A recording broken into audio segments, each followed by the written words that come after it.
So Charles, it sounds like things have been going pretty well recently.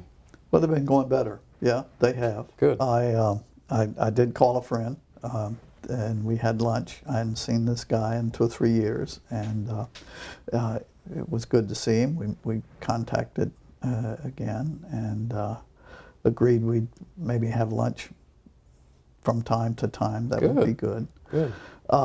And I got back in the kitchen. I made this pretty good soup. It's an asparagus potato soup. That sounds And great. it's really good. You chop up the asparagus and the potatoes and one small onion and boil them, and then use a blender to give it a real nice texture. Texture a little bit like split pea soup. That sounds good. Without the split peas.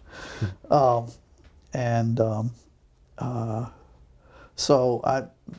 I'm feeling some better. That's good. That's good, Charles. I'm proud of you for taking the initiative, because I know it's been difficult in the past, and you've really championed the things we've talked about, and I'm really proud of you for that.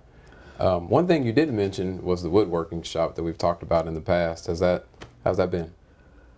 Well, that's still a mess. Okay. In fact, it's a big mess. It's such a mess that I really can't get in there and do any work. I haven't done that for some time. Okay.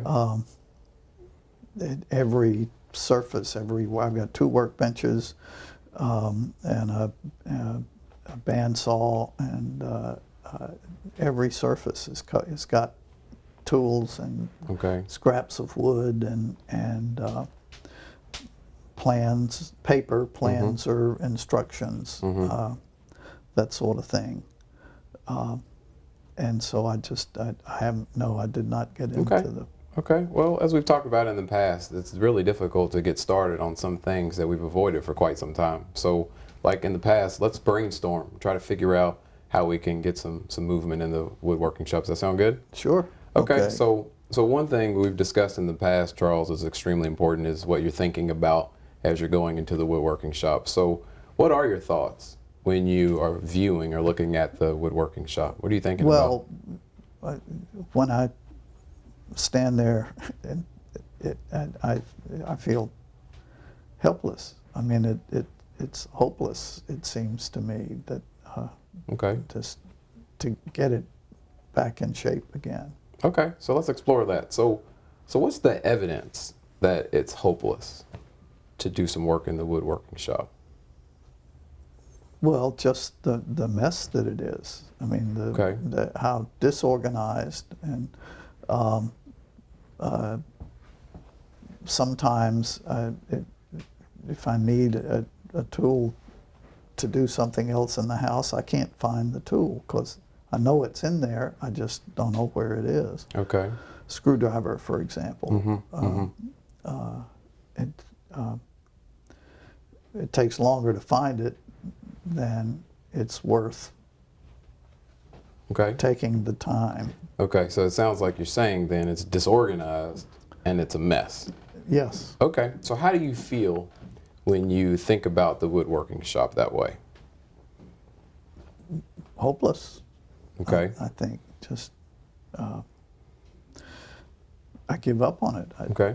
So it prevents you from actually getting things done, is what you're saying? Yes. Okay, which makes sense, because if I thought about it that way too, Charles, it would be hard for me to initiate any kind of action, because if I view it as overwhelming, then I'm probably not going to do anything, which makes sense. So what do you think is an alternative way to view the woodworking shop that would actually be helpful? What's another way? Well, if I could get one workbench cleaned off, I would have some space to work on. Okay, that's a really good start. What would that lead to if you had some space to work on from? Well, I could make some things that I've been thinking about making for some time. I kind of have the plans in my head. Okay. I've thought about a small medieval catapult for my grandson, and maybe a boomerang made out of really nice laminated wood. That would be cool. And so I could get one or both of those built, perhaps. Okay. And what would that lead to if you got those things built? Would you have to do anything with those things? Well, or- if I built those, I would have to get in the car and drive 4 hours to Okay. Okay. my where my grandkids are, and to give them the toys Okay. and show them how it works. I'd have to show them how to throw the boomerang, and I would spend time with them. Okay. Yeah. So it sounds like there's a lot of benefit then to clearing out a bench and moving tools, which would lead to you getting things done, especially things that would involve your grandkids. So you'd be able to see them and spend time with them. You'd feel better about going to do that, but you'd also feel better about the woodworking shop in general. Is that basically what you're saying? Yeah, I would. Yeah. Okay. Sure. But as we've talked about in the past, Charles, I know that it still takes steps to get there, right? That wouldn't change overnight. Yeah. So I think one useful strategy is for you and I to work on a step-by-step plan that would get us to the place of you being able to drive 4 hours to see your grandkids. So how about we talk Okay. about the first step, which sounds like would be to just move things off one bench. Does that sound right? Yeah. I'd have to start by moving one thing off of that bench, Okay. which means I'd have to have a place for it to go. Okay. And once I did that, I could move a second thing off. Okay. So that sounds great.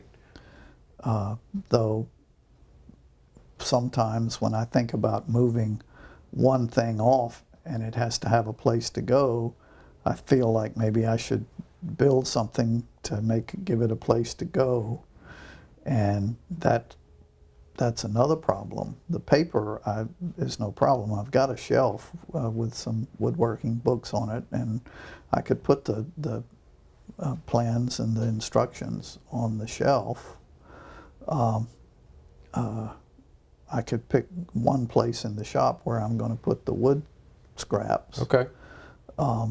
So let's talk about that then. Let's sketch out what each day would look like so that we won't feel overwhelmed like we did in the past. So let's talk about each day and how we would sketch out each day. Does that sound good? Sure.